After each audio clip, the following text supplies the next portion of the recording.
अस्सलामुअलैकुम। सरे आईना के एक और एपिसोड के साथ मैं हूं आपका मेजबान अब्दुल्ला जमाल।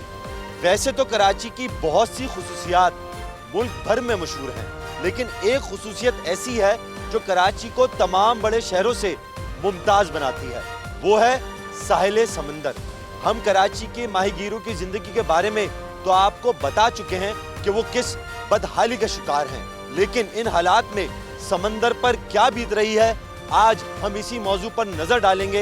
लेकिन उससे पहले आपको दिखाते हैं एक रिपोर्ट। कराची में तकरीबन 18 साहिली तफरीगाहें मौजूद हैं, जहां लोग चौक दर चौक जाते रहते हैं। ये कुदरत के तोहफे दिन ब दिन मुख्तलिफ अवामिल की वजह से तनज़ली का शिकार हैं। पाकिस्तान के सबसे बड़े शहर का 5 से 7 लाख गैलन गंदा पानी रोजाना बगैर ट्रीटमेंट के समंदर में डाला जा रहा है, जिसको अगर शरह में देखा जाए तो 88% बनता है। कराची में 2 सनती मराकज हैं, सिंध इंडस्ट्रियल ट्रेडिंग एस्टेट और कोरंगी इंडस्ट्रियल एरिया, जिसमें तकरीबन 1200 फैक्ट्रियां हैं। इनमें फाउंड्रीज, प्लास्टिक, रबड़, शीशा, टेक्सटाइल, फार्मास्यूटिकल, साबुन, खाद, कीड़े मार अद्वियात, मेटल प्रोसेसर और दीगर केमिकल्स बनाने वाले शामिल हैं। फैक्ट्रियों से खारिज होने वाले पानी में क्रोमियम, जिंक और पारा आम तौर पर काबिल जिक्र हद तक शामिल हो जाता है। यहाँ तेल साफ करने के कारखाने और दीगर सनतें जो नाइट्रोजन और सल्फर के oxide, carbon dioxide, sodium chloride, जानवरों के बाल, खून वगैरह अपने फुजले में खारिज करती हैं। कराची का समंदर लोगों के लिए एक तफरीगाह है और इसके साथ साथ माहीगीरों के लिए जरिया मौश भी है। कराची के साहिली पट्टी में मुतादिद ग्रीक्स और मैंग्रोव्स के जंगलात भी हैं। कराची समंदरी आबी हयात का मस्कन भी है, जहाँ तकरीबन 298 मछलियों की अक़साम पाए जाते हैं और समंदरी कछुओं की 2 नस्लें ओलिवर्डली और ग्रीन कछुए हैं, जो कराची के साहिल पर 1 किलोमीटर हॉक्स पे तक मौजूद हैं। सैंडस्पिट ग्रीन कछुए के घोंसले के लिए जाना जाता है। ग्रीन कछुए को अगर हम समंदर का माली कहें तो बेजाना होगा, क्योंकि ये कछुए समंदर के अंदर मौजूद गंद को ग़िज़ा के तौर पर खाते हैं। अगर इस गंद को ना खाएं तो समंदर में गंद पहाड़ बन जाएंगे। इस वक्त इन कछुओं को कराची के साहिली गंदगी का सामना करना पड़ रहा है। न सिर्फ आबी हयात बल्कि समंदरी पौधे भी समंदरी आलूदगी से दोचार हैं। फाइटोप्लैंक्टन प्लांट, ये पौधे अक्सर समंदर का रंग बदलते हैं और इसे सब्ज कर देते हैं। ये पौधे जहरीले हो सकते हैं और अक्सर समंदरी हयात में शरह अमवात में इजाफे का बाइस बनते हैं। फाइटोप्लैंक्टन प्लांट के सड़ने से इलाके में बदबू भी फैल जाती है। ये साल में कम से कम 2 मरतबा उगता है। सैंडस्पिट बीच से हॉक्स बे बीच तक तकरीबन 4.5 किलोमीटर साहिली पट्टी के पौधों की 71 अक़साम पाए जाते हैं, जिनका ताल्लुक 21 डिकोट्स और 2 मोनोकोट्स खानदानों में से है। टूरिज्म दुनिया की सबसे तेजी से तरक्की करने वाली सनत है, लेकिन यहाँ पाकिस्तान में जहाँ हमारे पास 700 मील के नाकाबिले यकीन साहिल हैं, साहिल समंदर आम आदमी के लिए सुकड़ता जा रहा है। जनूबी एशिया के दीगर ममालिक मैरीटाइम सेक्टर की तरक्की के लिए पॉलिसियाँ जारी कर रहे हैं। मिसाल के तौर पर हिंदुस्तान ने बहरी शोबे के लिए कौमी बजट में 11.8 बिलियन अमरीकी डॉलर खर्च किए हैं। बांग्लादेश को साहिली इलाकों और माहीगीरी की सलाहियत को बढ़ाने के मंसूबे के लिए आलमी बैंक से 240 मिलियन अमरीकी डॉलर मौसूल हुए हैं। इसके अलावा बांग्लादेश ने सिर्फ साहिली सयाहत से 1.57 बिलियन डॉलर तक की आमदनी हासिल की है। कराची की साहिली पट्टी समंदरी आलूदगी से दोचार है, जो लोगों और आबी हयात के लिए खतरा बन चुका है। कराची की साहिली तफरीगाहों पर आने वालों के लिए कोई बचाव का लाएमल भी मौजूद नहीं। लाइफ गार्ड्स की कमी के बायस यहाँ अक्सर आने वाले सयाह समंदर में डूबते रहे हैं। कुदरत की अता करदा इस मुफ्त तफरीगाह के साथ हमने क्या किया, जहां 75 सालों में साहिल समंदर को तरक्की देनी थी और सयाहत को फरोग देना था, वहां ये कुदरती अतिया अब आलूदा हो चुका है। कौन है इसका जिम्मेदार? आइए चलते हैं, अवाम से जानते हैं कि इसकी जिम्मेदारी कौन उठाएगा, अवाम या हुक्मरान।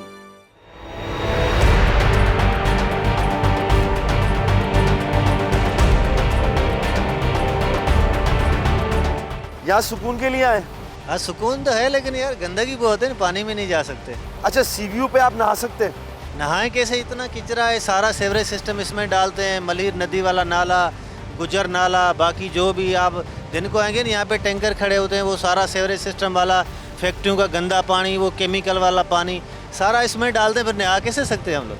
अच्छा, ये तो है फैक्ट्रियों का पानी जो फुजला शहर से आ रहा है, एक समंदर पे भी गंदगी होती है, रैपर्स पड़े हुए हैं, शॉपर्स पड़े हुए हैं। हाँ वो सारा ये देखिए, कोई मैनेजमेंट नहीं है इसकी, ठीक है, कोई यहाँ पे रेस्क्यू अमला नहीं है कि आप नहाएं कि आपको अगर पानी में डूब सकते हैं कोई रेस्क्यू कर ले। वहाँ आपको नज़र आता है कोई? अब जब भी आए कोई भी नज़र नहीं आता। साहिलों पे जो गंदगी है उसकी जिम्मेदार अवाम नहीं है। अवाम है, लेकिन अगर यहाँ पे डस्टबिन रखे जाएं तो अवाम उसमें कचरा फेंक देगी। कराची में एक बोर्ड बेसन नामी साहिली पट्टी होती थी, हाँ वो याद है? हाँ वो देखी भी थी, लेकिन आजकल तो वहाँ के हालात ही ठीक नहीं है। कहाँ गई वो पट्टी? वो गायब हो गई, कब्जे हो गए। इस पानी में आप नहा सकते हैं? नहीं नहीं, ये बहुत गंदा पानी है। ये क्यों? उसकी वजूहत ये है कि ये बिल्कुल साहिल समुंदर हमारे ये इलाका डिफेंस के अंदर नज़दीक है और सारा गटर का गंदा पानी, नालों का पानी इस सी के अंदर जाता है। जबकि ये दुनिया के अंदर ऐसा है कि ये 200 किलोमीटर अंदर जाके उसको फुजले को फेंका जाता है पानी के, 200 किलोमीटर, ठीक है, समुंदर के अंदर, मतलब बिल्कुल उसको किनारे पे नहीं छोड़ा जाता। लेकिन हमारे यहाँ बदकिस्मती ये है कि हमारे पास शायद इतने वसाइल नहीं हैं। अच्छा, बोर्ड बेसन पे साहिल हुआ करता था जी, याद है आपको? में जी हाँ जी। अब नहीं साहिल है। कहाँ गया? वो साहिल सारा इंक्रोच करके उसमें प्लाटिंग कर दी है। यहाँ पे गंदगी बहुत है, कितना कचरा हर तरफ है, इस तरफ कचरा इतना फैला हुआ है। अब मैं बच्ची मेरी कह रही थी मैंने बीच देखना है, तो मैं ले तो आया हूँ, मगर मैं नीचे जाने का दिल भी नहीं चाह रहा। सफाई का कोई इंतज़ाम नहीं है। इस गंदगी का जिम्मेदार कौन है? अवाम भी है और हुकूमत भी है, ठीक है, दोनों जिम्मेदार है। अवाम जो है केयर नहीं करते, कचरा फैला देते हैं, और हुकूमत का काम है कि डस्टबिन वगैरह कुछ तो रखें यहाँ पे, ताकि वहाँ कोई फेंकना चाहे तो उसके लिए इस पर जगह तो ऑप्शन तो। ठीक है। अच्छा, पब्लिक को ये नहीं चाहिए कि अपने साथ जो प्लास्टिक बैग्स लाते हैं, चीज़ें लाते हैं, वो साथ लेके जाएं? हाँ ये भी सही है, करना तो यही चाहिए, मगर है कि हर एक आदमी तो नहीं करता, मगर एटलीस्ट डस्टबिन तो होने चाहिए ना गवर्नमेंट की तरफ से। अगर थोड़ा बहुत कचरा उड़ के भी आ रहा है तो सफाई तो होनी चाहिए। यहाँ कोई नहा सकता है कंफर्टेबली? मेरा तो ख्याल नहीं है, पानी भी साफ नहीं है और कचरा भी बहुत है, और इवन कोई सेफ्टी भी नहीं है ना, कोई ऐसा हो जो गार्ड वगैरह हो जो देख रहे हो। बच्चे को लेके जाना खतरनाक। लाइफ गार्ड्स वगैरह यहाँ हाँ बिल्कुल नहीं है। प्लास्टिक बैग्स लेके जाते हैं समंदर पे, जी हमें वापस लाना चाहिए या वहीं फेंक देना नहीं चाहिए? नहीं, हमें वापस लाना चाहिए ना। अगर हम खुद ख़राब कर रहे हैं ना अपनी जगह को, जब हम खुद सही होंगे तो सामने वाला सही होगा। सबसे पहले तो आवाम जिम्मेदार है, क्योंकि वो खुद अपना ख्याल नहीं रख सकती है अपने शहर का, सबसे बड़ी बात। दूसरा, हुक्मरान जिम्मेदार है कि उनको जब ओहदा मिल गया तो उसके ऊपर काम क्यों नहीं कर रहे। आपकी जो सेवरेज का सारा निज़ाम है वो जाके सीव्यू में डम होता है, जिसकी वजह से बहुत सारा आपकी पूरा फिश एक्वा जो आपका पूरा लाइफ है वो डिस्टर्ब हो रही है। बोर्ड बेसन सिर्फ आप ऑफिस की वजह से बोर्ड बेसन को जानते हैं या इस वजह से कि यहाँ समंदर हुआ करता था? नहीं, ये तो मुझे नहीं पता समंदर होता था। जो प्लास्टिक बैग्स होते हैं हम अक्सर समंदर पे लेके जाते हैं अपने साथ, वो हम समंदर में फेंक देते हैं या डस्टबिन? नहीं, हम सब समंदर में फेंकते हैं। वहाँ भुट्टे खाते हैं वो भी वहीं फेंक देते हैं, लोग गुटखे खाते हैं वो भी वहीं फेंक देते हैं, सब कुछ वहीं फेंकते हैं। इससे तबाही क्या क्या हो रही है? सी लाइफ को भी ख़तरा है, वहाँ पे जो समंदरी जानदार हैं उनको भी ख़तरा है, हमारा इकोसिस्टम ख़राब हो रहा है। उसके अलावा पोल्यूशन है, हमारा कराची गंदा हो रहा है, अपना ही समंदर गंदा हो रहा है। क्या समंदर हमारे पास अमानत है आगे वाली नस्लों के लिए? बिल्कुल अमानत है ये, आने वाली नस्लों के लिए भी और जो मौजूदा नस्ल है उनके लिए भी है। बोर्ड बेसन पे पहले कभी समंदर था? नहीं, मैंने तो फूड स्ट्रीट ही देखी है, मगर नाम बोर्ड बेसन है तो शायद होगा। गंदगी का जिम्मेदार कौन था, आवाम या हुक्मरान? दोनों, बिल्कुल। मुझ समेत मैंने भी बहुत कचरे फेंके हैं वहाँ पे, इसमें कोई वो बात नहीं है कि मैं बोलूँ दूसरों को इल्ज़ाम दूँ। समंदर पे गंदगी के जिम्मेदार आवाम है या इंतज़ामिया? ये इंतज़ामिया का काम है, आवाम तो कुछ भी नहीं करती। आवाम अपने आप पे मिल के करें तो उनके साथ मिल के करेंगे तो सारा कुछ हो सकता है, लेकिन जब काम करने वाले जो हैं वो काम शुरू करेंगे, घर का एक फ़र्ज होता है ना, वो काम करता है और खुद अपने बच्चों को भी बताता है कि ये ऐसे करो ना, वो खुद करेगा तो दूसरे बच्चे और बिगड़ जाएंगे।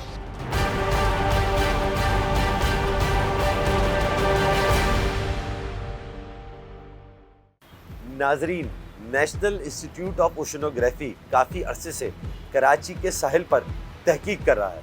आइए बात करते हैं इसी इदारे से ताल्लुक़ रखने वाली retired chief scientific officer doctor Hina Beg साहिबा से और पूछते हैं कि साइंसी बुनियादों पर इस वक्त समंदर की क्या सूरत हाल है। मैडम, ये बताइएगा कि 2023 में कराची के साहिलों की क्या सूरत हाल है? थिकली पॉपुलेटेड सिटी कराची जो कोस्टल एरिया पे है, ये जितना भी इनका हमारे यहाँ जो वेस्ट डेवलप हो रहा है, चाहे वो डोमेस्टिक वेस्ट हो या वो फैक्ट्रीज से आ रहा हो वो सब इस वक्त बेसिकली अनट्रीटेड डंप हो रहा है पानी। कंस्ट्रक्शन बहुत ज़्यादा है आपके कोस्टल एरिया पे, चाहे वो फ्लैट्स हों या जो भी रिक्रिएशनल चीज़ें हों। जो मटेरियल हम यूज़ करते हैं, कोई रिसर्च उसके बगैर हम बस कंक्रीट स्ट्रक्चर्स खड़े कर लेते हैं, चाहे वो हट्स ही हों जो कोस्टल एरिया पे होती हैं, जबकि आपको इको फ्रेंडली मटेरियल यूज़ करना चाहिए। होटल्स और वो जो हमने अपने कोस्टल एरिया में डेवलप किए हैं, उनका भी वेस्ट डायरेक्ट डंप हो रहा है विदाउट एनी ट्रीटमेंट पानी के अंदर। अब ये जो वेस्ट होता है ये एक तरह के न्यूट्रिएंट्स भी लेके आता है, यानी ज़ाहिर खाने पीने की चीज़ें हैं, आपका डोमेस्टिक, ये न्यूट्रिएंट्स क्या करते हैं जब ये पानी में एंटर होते हैं तो कोस्टल एरिया में इनका एकदम से लेवल बढ़ जाता है। और उससे ये होता है कि बाज़ दफ़ा कि कुछ डोमिनेटिंग ऐसी स्पीशीज़ होती हैं जो कि उसका अपॉर्चुनिस्टिक स्पीशीज़ इन्हें कहते हैं, कि वो उनका फ़ायदा उठाती हैं और बहुत ज़्यादा नंबर में बढ़ जाती हैं। तो आपका जो एक हेल्दी इन्वायरमेंट था, एक बैलेंस था, वो बहुत ज़्यादा डिस्टर्ब हो जाता है। मैडम ये बताइएगा, जो लोग तफरी की गर्ज से साहिल पर जाते हैं उससे समंदर को क्या नुकसान हो रहा है? ख़ास तौर से जो कराची का कोस्टल बेल्ट है, इतना ज़्यादा हमें इसमें पैथोजेनिक बैक्टीरिया और जो हार्मफुल ऑर्गेनिजम्स हैं वो इतने हर जगह से, यानी मिट्टी से ले लें, पत्थर से ले लें, आप किसी पौधे में ले लें, जहाँ पे भी आप पानी में हाथ डालेंगे, जब आप बाहर निकालेंगे हाथ तो आपके इस वक्त ये कंडीशन है क्योंकि डाइल्यूशन कम हुई है और वो ऑर्गेनिज्म डेवलप बहुत ज़्यादा हो। और लोग जो हमने जनरल प्रैक्टिस देखी है, अवेयरनेस नहीं है, तो वो उसी पानी से, उसी से नहा के निकले, उसे से खाना शुरू कर दिया, उधर ही बैठ के आपने इस्तेमाल किया उसी पानी को। आप समझते हैं कि वो पानी बड़ा क्लीन है।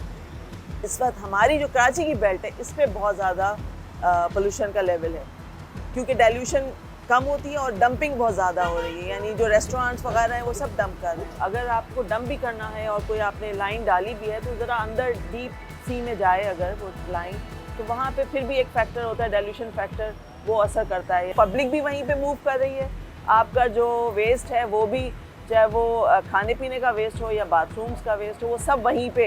इसीलिए ये जो मैं आपको बता रही हूँ कि ये जो पैथोजेनिक बैक्टीरिया, ये सारी डिजीज़ प्रोड्यूसिंग जो बैक्टीरिया, इनका लेवल हाई हमें इसीलिए मिला कि इस पूरी पट्टी पे इस तरह की डंपिंग अनचेक्ड हो रही है। अच्छा मैम, ये ज़रा वाज़े कीजिएगा कि as per United nation sustainable development goal 14, ये रियासतों की जिम्मेदारी है कि समंदर को आलूदगी से बचाएं। हुकूमत इस हवाले से क्या इक़दाम कर रही है? हमारी तो हुकूमत ने अपने इन सारे SDGs को अपनी पार्ट बना लिया लॉ का कि जी ये हमें, we are bound to work on it. Ocean जो है वो तो इम्पैक्ट इतना बड़ा है उसका कि वो सिर्फ एक SDG पे काम करने से कुछ नहीं होगा। और SDGs को के रूल्स को फॉलो करना, हमारी गवर्नमेंट ने मैंडेट तो बनाया है, लेकिन उसके ऊपर प्रैक्टिकली उतना इफेक्टिवली शायद हम अभी काम नहीं कर पा रहे हैं। ये बताइएगा कि जो लियारी नदी का अनट्रीटेड वाटर है वो समंदर में फेंका जा रहा है, इससे उस तरफ जो रहने वाले हैं, बिलखुसूस जो क्लिफ्टन में लोग रहते हैं, उनको क्या खतरात लाहक हैं?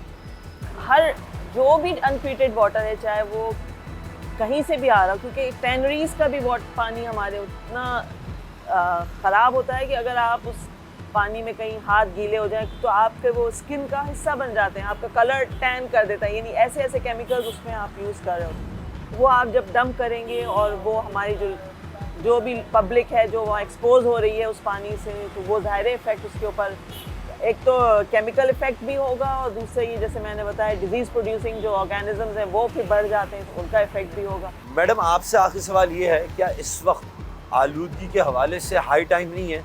अगर अभी इस हवाले से इक़दाम नहीं किए गए तो क्या नुकसान हो सकते हैं? सिर्फ हाई टाइम नहीं है, ये इस वक्त रेड अलर्ट की आप समझिए कि सिग्नल मिल चुका है कि बहुत सी स्पीशीज़ हमारी ख़त्म हो चुकी हैं या गायब हो रही हैं, एक्सटिंक्ट हो रही हैं। अभी भी अगर हमने स्टेप्स नहीं लिए तो फिर हम ऐसी कंडीशन में चले जाएंगे कि उसके बाद कोई हम उसके लिए कुछ कर नहीं सकेंगे। जो रूल्स आपने प्रॉमिस किए हैं इंटरनेशनल कम्युनिटी से कि हम इस पर फॉलो करेंगे और इस पर हम साथ खड़े हुए हैं और इसको हम उनको अप्लाई करने के लिए हमें इस पर मेजर्स लेने की बहुत सख्त ज़रूरत है। मैडम बहुत शुक्रिया अपनी तहकीक और तजर्बे से आगाह करने के लिए।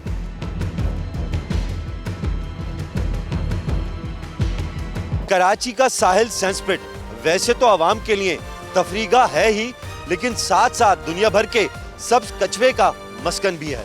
कहा जाता है कि दुनिया भर से तकरीबन हर साल 3000 सब्ज कछुए अंडे देने आते हैं, लेकिन बदकिस्मती से गैर मुनज़्ज़म तिजारती सरगर्मियों, तजावुज़ात, कचरे और दीगर वजूहात की वजह से सब्ज कछुए की नस्ल को शदीद खतरात लाहक हैं।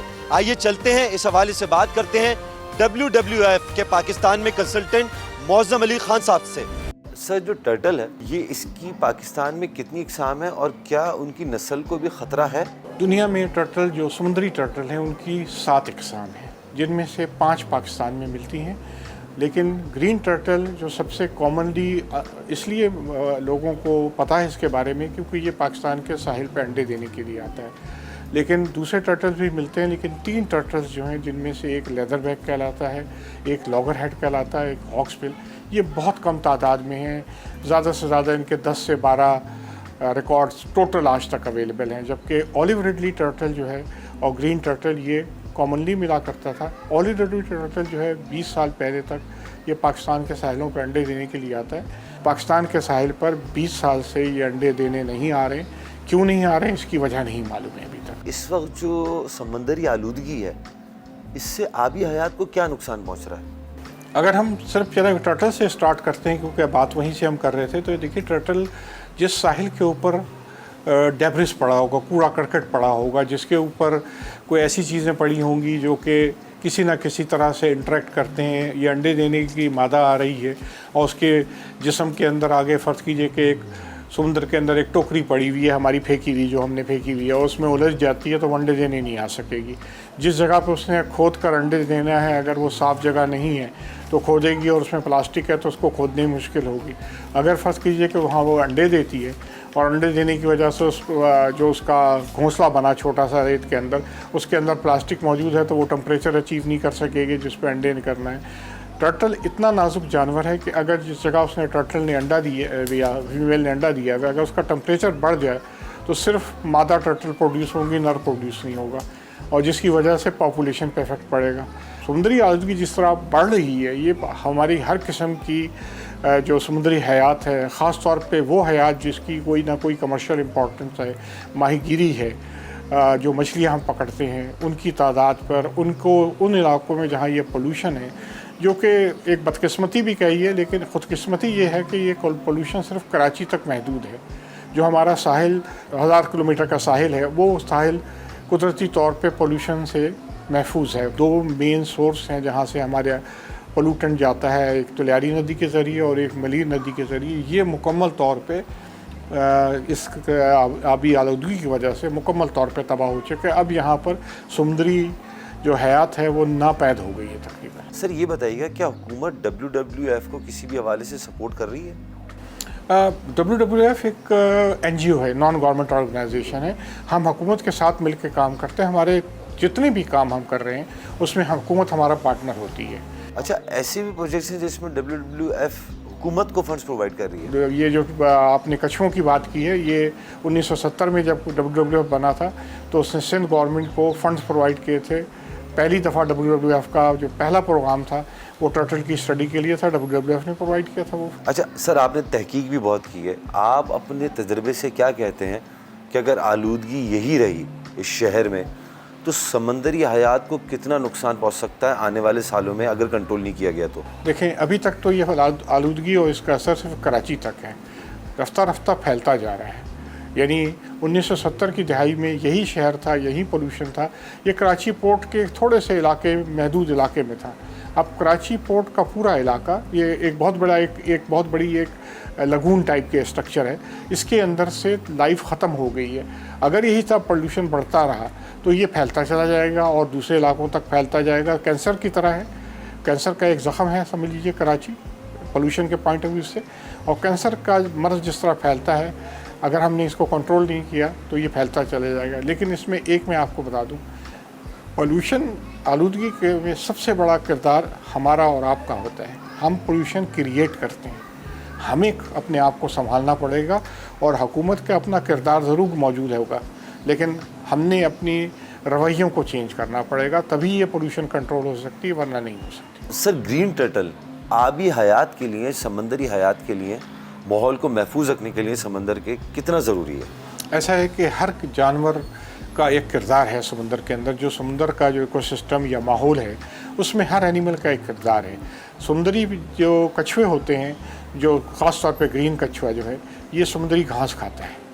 पाकिस्तान में समुंदरी घास कम होती है क्योंकि समुंदरी सीवीड होती है, लेकिन समुंदर की घास नहीं होती है, ये दूसरे इलाकों में आती है। तो इसका एक किरदार है कि जिसने समुंदर की घास को खाकर अगली चेन की तरफ जाना है, अगली उसमें एक सिस्टम का हिस्सा है। और इसके बहुत सारे ऐसे रोल हैं जो कि शायद अभी हमें पता भी नहीं होंगे। लिहाजा कोई एनिमल भी अगर आप करें, चाहे वो कछुआ हो या कोई एक छोटा सा भी समुद्र में पाया जाने जानवर, उसकी एक बहुत बड़ी अहमियत होती है। वो सिस्टम का हिस्सा, अगर आप उसके सिस्टम को चेंज करेंगे तो हो सकता है कि पूरा इकोसिस्टम डिस्टर्ब हो जाए। पाकिस्तान में भी ये हो चुका है कि कुछ जानवरों के ख़त्म होने की वजह से समुंदर के अंदर पूरा इकोसिस्टम तब्दील हो गया, माहीगीरी बदल गई, चीज़ें बदल गई। तो अगर इसका जो किरदार है, अगर कछुए ख़त्म हो जाते हैं, जो इसकी वजह से कुदरत का सिस्टम बैलेंस है, वो जब डिस्टर्ब होगा तो मुमकिन है उसके असरात माहीगीरी पर भी हों, उसके असरात माहौल पर भी हों, उसके असरात हम पर भी हों डायरेक्ट। बहुत शुक्रिया मौज़म खान साहब अपना वक्त देने के लिए और अपनी राय से आगाह करने के लिए। बहुत शुक्रिया।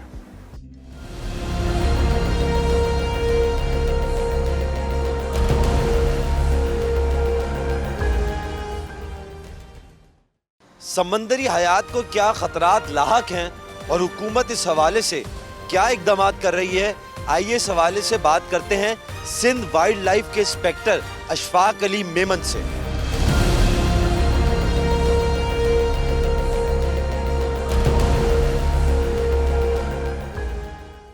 आबी हयात के हवाले से पाकिस्तान में सबसे जो मेन आता है वो सब्ज़ केचुए और जैतूनी केचुए आते हैं। आप क्या इस वजूहात को समझते हैं कि मौजूदा दौर में इनकी नस्ल को क्या ख़तरात लाहक है? देखें, सब्ज़ कछुआ या जैतूनी कछुआ, उसके अलावा 5 इक़साम के और भी कछुए जो है वो 70s में हमारे साहिल को विज़िट करते थे।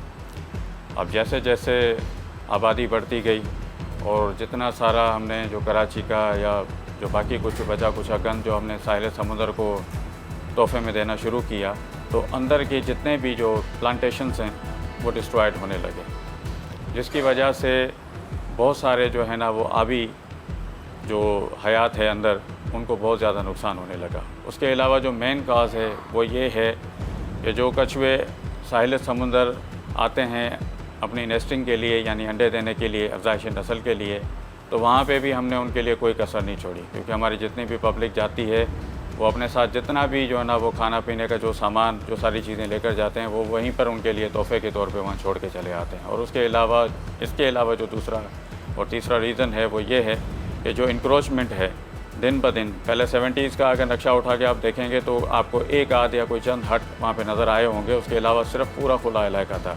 लेकिन अब जब आप जाएंगे तो आपको एक एक इंच पे एक एक हट मिलेगा, और एक एक हट के बाद आपको जो है ना वो हज़ारों की तादाद में जो है ना वो गंदगी मिलेगी। उसमें डिफरेंट चीज़ें होंगी, जिसमें प्लास्टिक बैग्स होंगे, बच्चों के जूते होंगे और इंजेक्शंस होंगी, बोतलें होंगी, ग्लासेस होंगी। तो ये सारी चीज़ें जो है ना वो पॉल्यूशन की वजह से जो उनका हैबिटाट, यानी जो उनका हैबिटाट था जहाँ पे वो आते थे अफजाइश नस्ल के लिए, अब वो कम हो गया है। ग्रीन टर्टल अपनी अफजाइश के लिए सिर्फ पाकिस्तान में घोंसला बनाते हैं? ग्रीन टर्टल अफजाइश नस्ल के लिए पूरी दुनिया में सिर्फ ऐसे 8 मकामात हैं जहाँ पर वो अपनी अफजाइश नस्ल के लिए जाते हैं। जैसे मेन तौर पे अगर आपको मैं बताऊँ तो इंडिया का उड़ीसा का जो इलाका है उस तरफ उन पे आप जाएंगे तो वहाँ ग्रीन टर्टल से ज़्यादा ओलिव रिडली आता है। पाकिस्तान वो 8वां जो है ना वो साहिल है या दुनिया में जहाँ पे ग्रीन टर्टल आता है और अफजाइश नस्ल के लिए यहाँ पे आके हमारे साहिलों को विज़िट करता है, जिसमें सैंड स्पिट हो गया, हॉक्स पे हो गया और डिफरेंट जो हमारे सी के पॉइंट्स हैं वहाँ पे आता है और अफजाइश नस्ल के लिए। आपने ओलिव रिडली की बात की,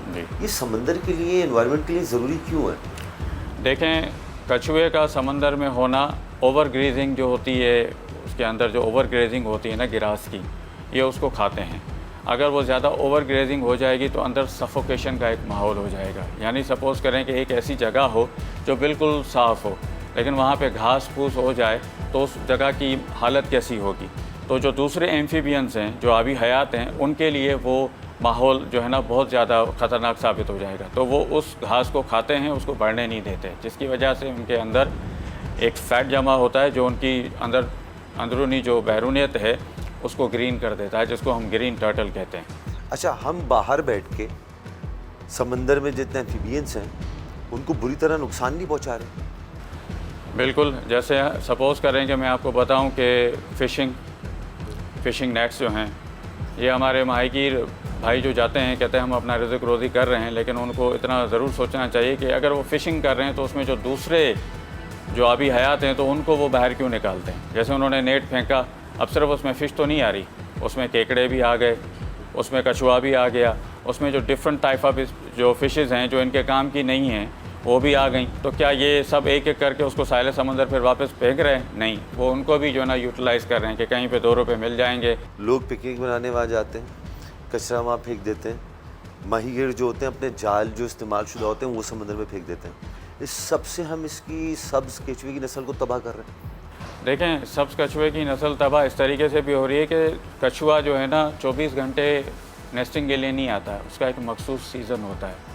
1 सितंबर से लेके जनवरी की एंड तक यानी फरवरी 15 तक कछुआ आता है और अफज़ाइश नस्ल के लिए रात के टाइम पे आता है 7:30-8 बजे के बाद। लेकिन उसको हम डिस्ट्रॉय किस तरीके से कर रहे हैं, जब उसके आने का टाइम होता है तो आप हॉक्स पे या सैंडस्पिट पे आके देखेंगे तो लोग अपनी पार्टी कर रहे होते हैं, लाइटिंग्स हो रही होती हैं, वलीमाज हो रहे होते हैं, शादी तकरीबात हो रही होती हैं, हम अपनी जो है ना व्हीलिंग कर रहे होते हैं और मोस्टली लोग वहाँ पे आग जला के बैठे हुए होते हैं, डॉग्स होते हैं। तो वो क्या होता है, इन सारी चीज़ों से वो कछुआ परेशान होकर वापस चला जाता है। तो आप सिर्फ यहाँ सोचें कि एक लेडी वुमेन जो हो उसे प्रेगनेंसी पेन हो रहा हो and she needs to be कि वो हॉस्पिटलाइज होना चाह रही हो, अगर वो रास्ते में ही हम उसको लेकर जाएं और ज़्यादा ट्रैफिक हो और वो टाइम से ना पहुँचे तो क्या होगा? Definitely mortality. तो ये सारी चीज़ें जो हमारी एक्टिविटीज़ हैं ना, जो हमने साहिलों पे की हुई हैं, वो सारी जो है ना वो उनके हैबिटाट को डिस्ट्रॉय करने के लिए बहुत है। अच्छा, शहर का जो सारा फजला समंदर में जा रहा है पानी की सूरत में, कचरे की सूरत में, उससे आबी हयात तबाह हो रही है? जी बिल्कुल, देखें पानी, समंदर का पानी आप देखेंगे तो उसकी सैलिनिटी जो है वो बहुत ज़्यादा होती है, ठीक है, क्योंकि नॉर्मल तौर पे हम अगर उसे कुल्ली भी करना चाहें तो नहीं कर सकते। लेकिन गटर का पानी, उसमें स्मेल होती है, वो सारा गटर जो गार्बेज हम सिर्फ साहिल समुद्र में जो भेज रहे हैं, डेफिनेटली वो अंदर जो हमारे दूसरे कॉरल्स हैं जिसके ऊपर हमारी बहुत सारी आबी हयात ज़िंदा रहती है, या कॉरल्स की वजह से जो फ्रेशनेस होती है समंदर के अंदर, वो टोटल डिस्ट्रॉय हो रही है। आप देखें चंद साहिल जहाँ पे हमारे गार्बेज या हमारे ये जो अखराज जो हम जो समंदर में भेज रहे हैं जहाँ नहीं है, वहाँ का पानी आप देखेंगे तो आपको ब्लू और ग्रीन नज़र आएगा। अगर आप यहाँ चले जाएँ अपने कीमाड़ी और इस साइड पे, तो वहाँ की रेत तक आपको काली नज़र आती है। अगर आपके पाँव पे भी लग जाए तो आप 10 बार उसको धोते हैं, ये साफ़ हो जाए, कहीं मुझे खुजली या इचिंग या ये नहीं हो जाए। तो डेफिनेटली वो सारे जो गंदगी के जो सामान हैं वो सारे हमने उसमें फेंके हुए हैं। कई जगह पे आप देखेंगे तो आपको जो है ना मछलियाँ मरी हुई मिलेंगी, केकड़े मरे हुए मिलेंगे, बहुत सारी जेली फिशेज़ आपको मरी हुई मिलेंगी, और यही जेली फिशेज़ जो है हमारे दूसरे जो है ना एम्फीबियंस का खाना है। IUCN के सर्वे के हिसाब से कि 1000 कछुए में से सिर्फ एक ही कछुआ बड़ा होकर वापस साहिल समंदर पर आता है, यानी कि 1000 कछुए अगर हम रिलीज़ करते हैं तो उसमें से सिर्फ एक बच पाता है। अच्छा, आप आम आवाम को क्या मशवरा देना चाहेंगे कि वो किस तरह की गफलत और लापरवाही में इन्वायरमेंट को ख़राब कर रहे हैं समंदर के माहौल? देखें, मेरा मैसेज अगर देना चाहेंगे तो मैं रिक्वेस्ट ये करूँगा कि आप किसी भी साहिल समुंदर की किसी भी साइड पे कहीं पे भी चले, साहिल समुंदर ना भी हो लेकिन किसी भी सयाहत की जगह पे कहीं पे भी चले जाएं, तो अपने साथ जितनी भी चीज़ें लेकर जाते हैं ना, तो वो फिर वो चीज़ें सिर्फ फिर अपने शॉपिंग बैग में डाल के वापस लेकर आएँ, वो गार्बेज वहाँ ना फेंकें। बहुत बहुत शुक्रिया अशफाक अली मेमन साहब, आपने वक्त दिया, हमें अपनी राय से आगाह किया। कराची के साहिल पर कराची समेत पाकिस्तान भर से लोग तफरीकी गर्ज से आते हैं। कराची के तमाम साहिलों के लिए सिर्फ एक रेस्क्यू का इदारा है जो हर वक्त हर जगह लोगों को मदद फराहम नहीं कर सकता। ईद करीब है और ईद की तातीलात में डूबने के वाक़यात की सुर्खियां सामने आती हैं। कराची के साहिल को लोगों की लापरवाही और गफलत की वजह से खूनी कहा जाता है। ईदी का एक इदारा है जो महदूद तादाद में अपने रजाकार तैनात करता है। इसी हवाले से चलते हैं और बात करते हैं ईदी कंट्रोल रूम के इंचार्ज मोहम्मद सलमान से।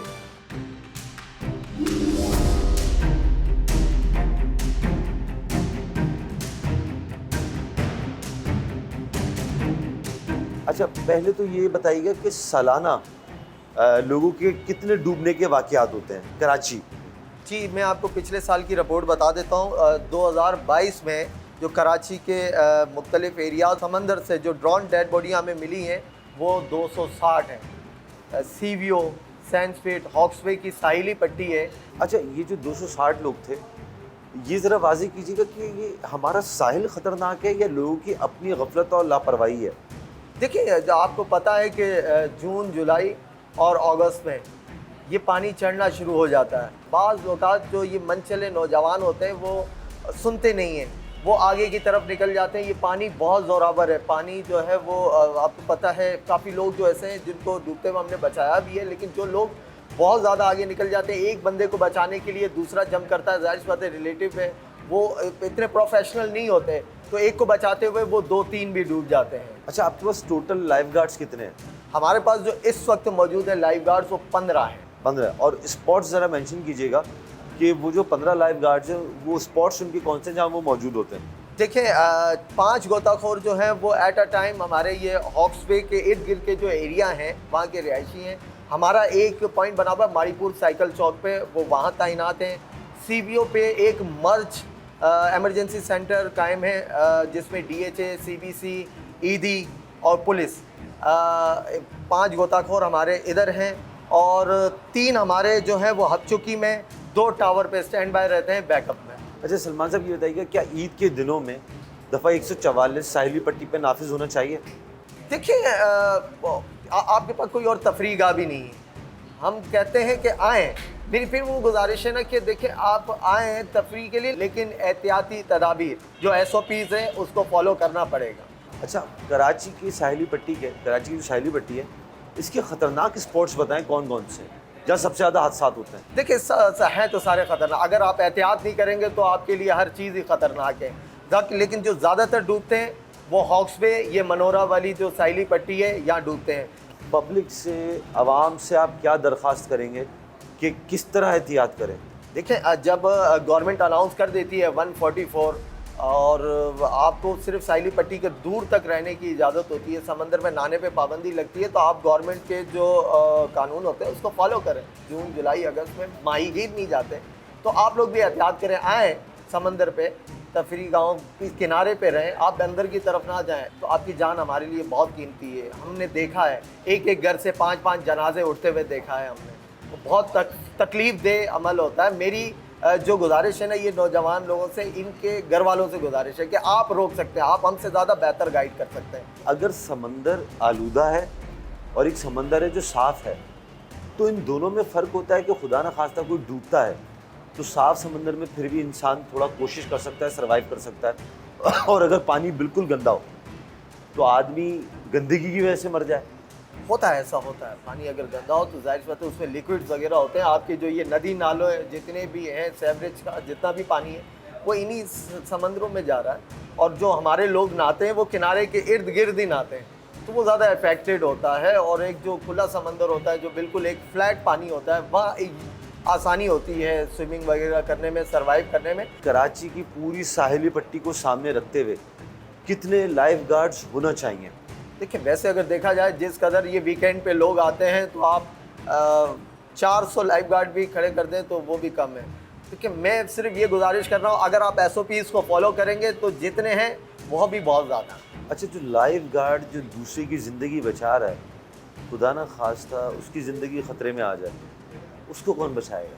देखिए, होता है, आप देखिए ना, अगर आप किसी को बचाने जा रहे हैं, उसको स्विमिंग नहीं आती, आप किसी को जंप कर रहे हैं बचाने के लिए, उससे पहला अटैक ये करना है कि उससे आपकी बॉडी को पकड़ लेना है बंदे ने, जिसको स्विमिंग नहीं आती, जिसको आप बचाने जा रहे हैं। जब आपको पकड़ लेते हैं तो फिर आपके तो ये बॉडी पार्ट्स जो है मूव करना बंद हो जाते हैं, तो उसमें आपको भी डूबने का ख़तरा होता है। इससे बेहतर तरीका ये होता है कि आप उसको कोई भी ट्यूब या लाइफ गार्ड जो जैकेट होती है वो देने की कोशिश करें, उसको सहारा दें, उसको उस पर बिल्कुल बैकअप में या उसको संभालें, ताकि फिर कोई और बोट्स वगैरह आके इन दोनों को रेस्क्यू कर ले। वो एक प्रॉपर एक मेकानिज़म बना हुआ तरीके का ट्रेनिंग है हमारी कि किस तरह ऐसे हमें सिखाया जाता है कि बाद औक़ात ऐसा हो तो ये आपने एहतियाती तदाबीर है जिस पर अमल करना है। ठीक है मोहम्मद सलमान साहब, बहुत बहुत शुक्रिया आपका वक्त देने के लिए। Thank you.